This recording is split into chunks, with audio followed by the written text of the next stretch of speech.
The view that Jesus did not rise from the dead is a common one held by skeptics. However, there are several reasons why this view is actually not supported by the evidence. First, there is the testimony of the disciples and other early Christians who claim to have seen Jesus alive after his crucifixion. These claims were made within a few years of Jesus' death and are supported by multiple independent sources. Furthermore, many of the disciples were willing to suffer and die for their belief in Jesus' resurrection, which suggests that they truly believed what they were saying. Secondly, there is the empty tomb, which is mentioned by multiple sources and is widely accepted by scholars as a historical fact. If Jesus' body had not been resurrected, it would have remained in the tomb, and the disciples' claims of seeing him alive would have been easily discredited.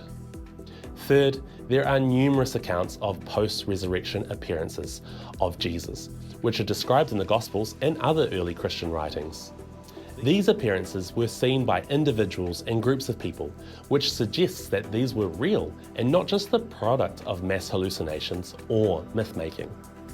Finally, there is the transformation of the disciples themselves, who went from being fearful and disheartened after Jesus' death to being bold and confident witnesses of the gospel.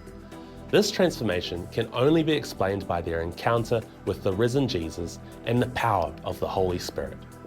In conclusion, the evidence for Jesus' resurrection is robust and compelling. While skeptics may try to find alternative explanations for the events, the historical and eyewitness testimony, the empty tomb, the post-resurrection appearances, and the transformation of the disciples all points to the conclusion that Jesus truly rose from the dead.